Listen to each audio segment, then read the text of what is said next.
Shalom and welcome to another in our series of podcasts from Temple Beth Am, a dynamic center for conservative Judaism in Los Angeles.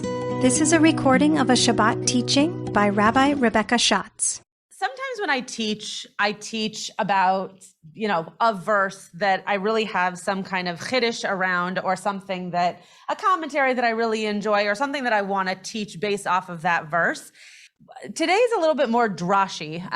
It will still be a teaching and it'll still be interactive, but in terms of kind of how I got to this place, it's a little bit more as if I was writing my own midrash, less of like a practical, technical takeaway that I want you to have. So with that very vague introduction, what I want us to talk about today is the fact that this week's Parsha, in Parshat Chukat, we lose two people. Both Aaron and Miriam die, which, we have a very long Torah. So the fact that whoever decided to put the Torah together, the way that the Torah was put together in terms of the different parshiot, the fact that in one parsha we have both of these deaths is kind of interesting, right? You would think that two main characters, right? If you're writing a play or if you're writing a novel, you probably aren't going to have two main characters die in the same act or in the same chapter of a book. But we do have that. We have Miriam and Aaron die, and they die in very different ways, and the community has very different ways of approaching their death. And at the beginning of the parsha, before they die, we hear of this death ritual around the washing of a body, and how if you approach a body that has died, you yourself become what we say in English, which, as you've all heard me say, I don't love as a translation, you become impure, you become unfit for ritual closeness, right? You are unable to go to the temple, to make sacrifices, to have a close relationship with God. You are the opposite of tahor. You're the opposite of, quote, pure, another translation I don't love. So why do we get that ritual and tradition at the beginning of this parsha, and then we get these two deaths within the parsha that, spoiler alert, don't talk about actually doing this ritual at all? We don't talk about this ritual of approaching a dead body or washing the body at all in terms of Miriam's death or Aaron's death. So why is it in the same parsha? Why do we mention it in the first place? And why isn't it being used for Aaron and for Miriam? We're not going to get any of those answers today. The rabbis, at least the commentaries and the different texts that I read in preparation for this class, had nothing to say on that question. That doesn't mean that no one has anything to say on it. I didn't come across it while I was preparing this teaching. So I do have a few commentaries that we're going to look at, but I'm very curious to know what you think. And again, this is why this is going to be a little bit more drashy, a little bit more interpretive, and midrashic, so to speak, for us today, as opposed to intertextual. I want to go through the verses first, and then I'm happy to hear from people before we go to the commentaries what you think of this general premise of Suda Shlishit teaching. Okay, so Numbers 19, right? We're still in Parshat Chukat. It says here, Kol hanogea bamet banefesh adam asher yamut velo yitchata et mishkan Adonai. So those who touch a corpse, right? Nogea means to touch or to literally to grope, but to be close to, in terms of physical touch, to a met, to a dead person. Benefesh ha'adam. It says here the body of a person who has died. I just got done telling Jackie that I usually change translations if I don't love them. I should have changed this. Benefesh ha'adam means the soul of the person. Doesn't actually mean the body. So it's interesting that we go as far to say that you can't be near a mate, which is basically them saying don't get near a dead body, but then they refer to the mate here as a nefesh, as a soul. So it's not only don't get near a dead body, but don't get near the soul of a body that is still in that flesh. and do not purify themselves and defile.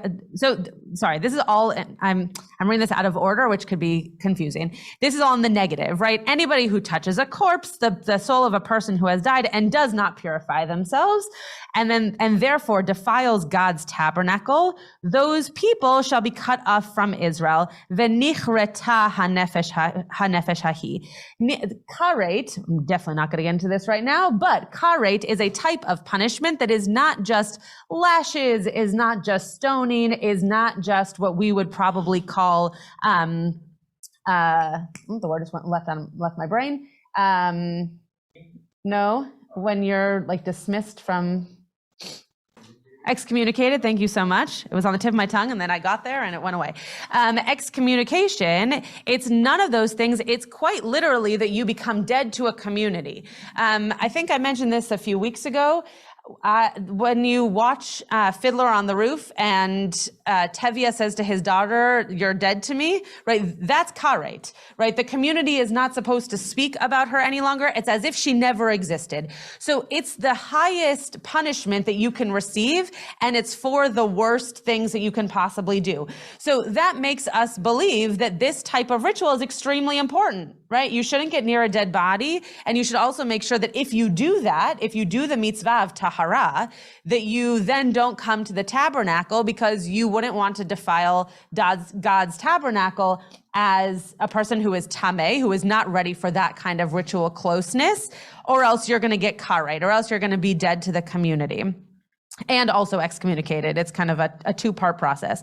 Since the water of lustration, let me see if there's a better word to use here for that. Kimei nida, right? The water that's being used for this purification ritual was not dashed on them. They remain impure. So if you do not wash yourself in what we would call in the 21st century, a mikvah, right? If you don't wash yourself in some kind of purifying way, you remain impure. And so you continue to be impure. This is where the Torah kind of repeats itself in a way that makes us know, no, really, you are, right? You continue to be impure. Oh, do you think you're impure? Yes, you remain impure. So the takeaway from this very short sentence that I made very long was the fact that if you get near a dead body, you are impure. And therefore, and again, impure is not a great word, but you're not ready to be close to God. Therefore, if you get close to God, that's bad for you and you get this terrible punishment. The Torah goes on to say, this is the ritual. When a person dies in a tent, whoever enters the tent and whoever is in the tent shall be impure 7 days. So do the ritual, make sure that you take care of the dead body, but then you also wash yourself with this mei nida. Because if you've gotten near a dead person, for 7 days, you remain tameh. You remain unable to approach God. Now, I've given a different sermon at a different time about the fact that it seems silly to me, a person who, those of you who know that I've done a lot of work with Chevra Kadisha, this type of work is extremely holy. So it seems bizarre to me that you would actually be almost ostracized from a community for 7 days for doing very holy work. It seems a little bit dissonant. Or you could see it the other way, which is you have done something so elevated that now you need to give yourself a break, right? You need to give your soul some time to come down from that. That's Rabbi Kligfeld's, ice cream after a funeral sermon, right? You make sure that you replenish yourself spiritually after dealing with something that is so heavy. So that's the first verse we're looking at. So that's the ritual, right? That's the water ritual that I was referring to before. Here, this next piece is chapter 20. So the next chapter, the first verse, the Israelites arrived in a body of the wilderness of Tzin on the first new moon, and the people stayed at Kadesh. That's not really so important for today. Miriam died there and was buried there. Okay, so Miriam died and she was buried. That's all we know. No one's talking about taking care of her body. No one's talking about this water ritual, just that she was buried and she died.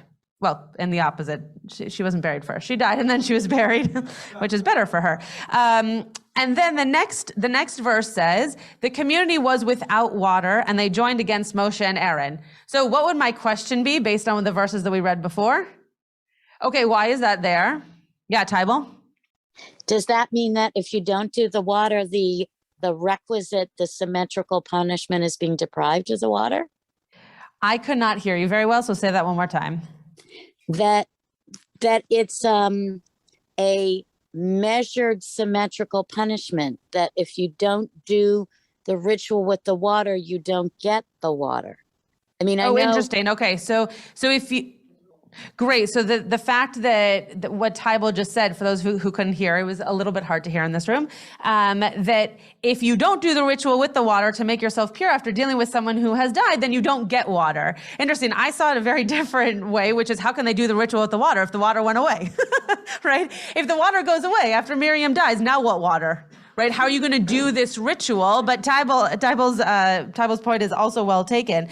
But how are you going to do the ritual? There's no water. We were just told the water was taken away because Miriam died. Okay. Then the second death example based off of this teaching is the same chapter, chapter 20, verse 25. Interesting. By the way, when I was setting this all up, I said that Miriam and Aaron died in the same parsha. They died in the same chapter. Right. So this is really, we are very, invested in hearing about these two deaths. And unfortunately, they happen in the same chapter at the beginning and at the end, but still. Take Aaron and his son Eleazar and bring them up on Mount Hor. Okay. So it's really, oh no, that's right. Hor. Yeah. So you are supposed to take Eleazar, Aaron's son, and you're to go up to the mountain. Why might that happen? For those of us who don't know the rest of the story. Oh, okay, maybe he was going to be sacrificed. That takes us back to Genesis. Yeah, exactly. To make sure to pass on the power before his father dies, so that his father knows where the power is then going once he's no longer around. Strip Aaron of his vestments and put them on his son Eleazar. There Aaron should be gathered unto the dead. So basically, he's saying, as soon as you put your clothing of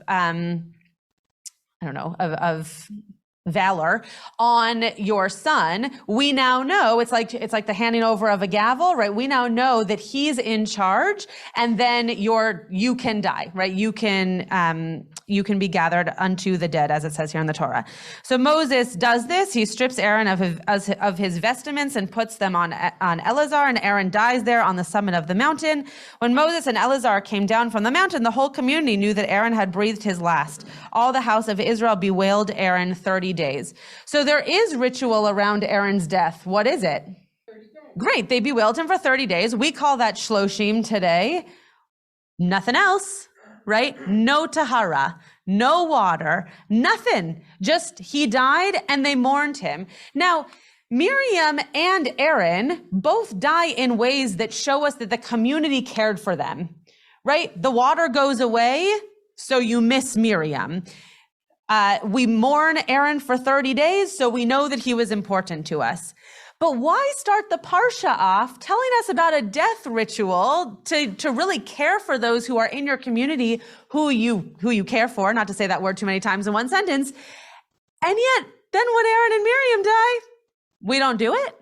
Or maybe it's not mentioned, but it should be mentioned if we just learned how to do it, right? Okay, Tybal, try again. It's extremely hard to hear in this room, but try again.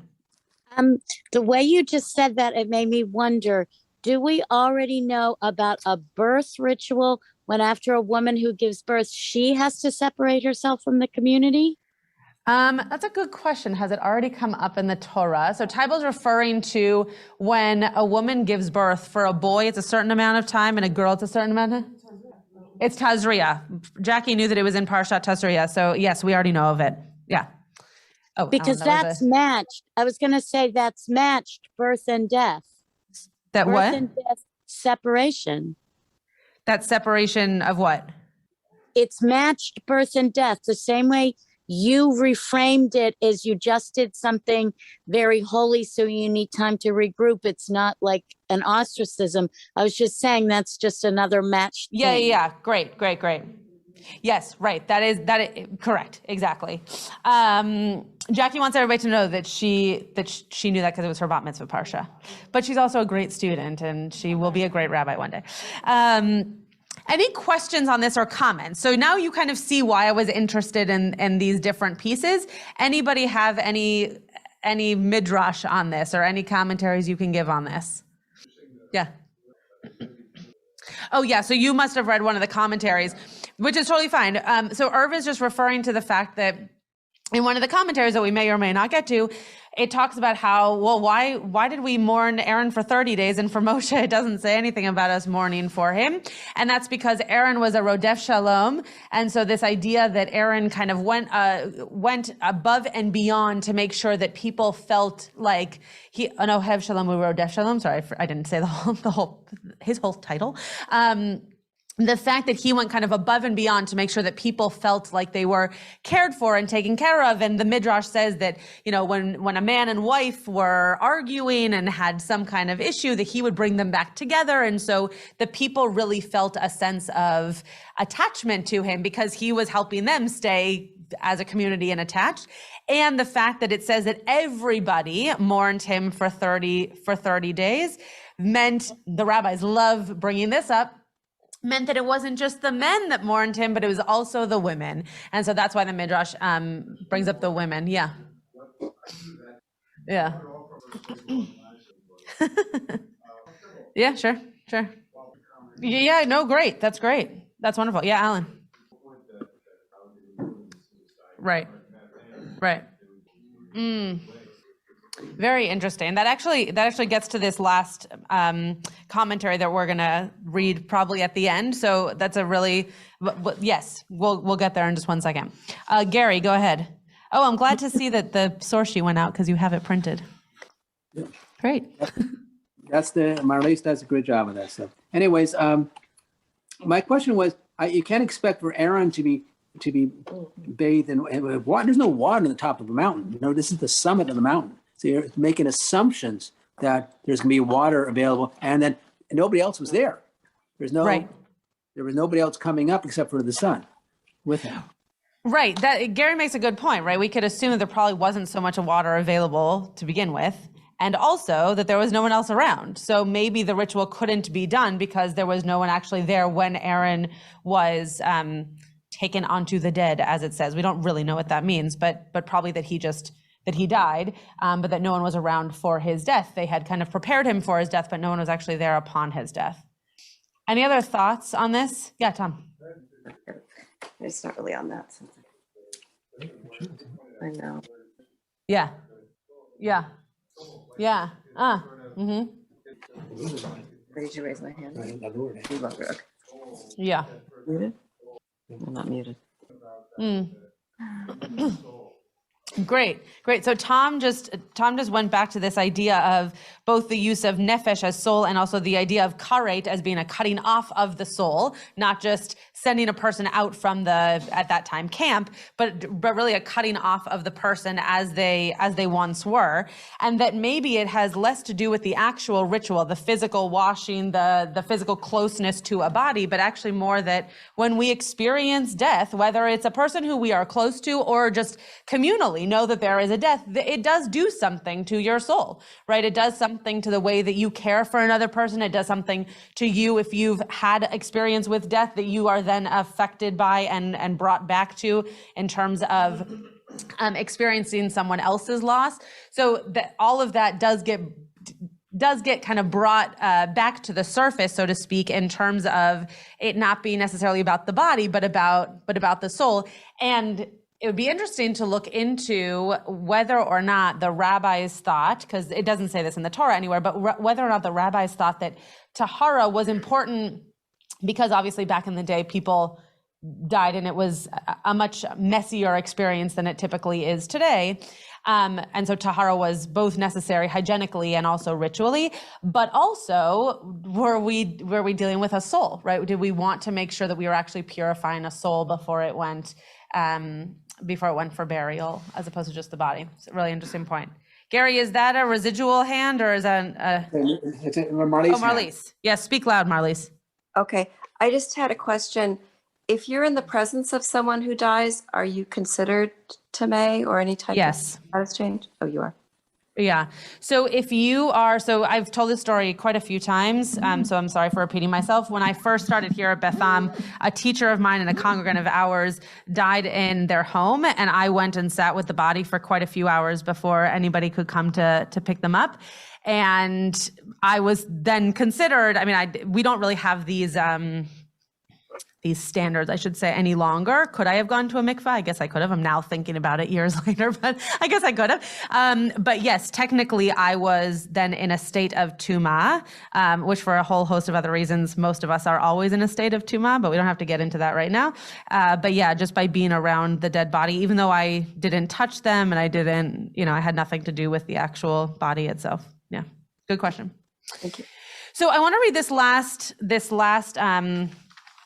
I don't even know that you can call it a midrash, this last piece of text, this last commentary here on the page. The others are commentaries that are very interesting, some of them more known to us than others, one from Rashi, one from Chizkuni, and then that midrash that Irv mentioned that I think many people know in terms of why Aaron was mourned for 30 days.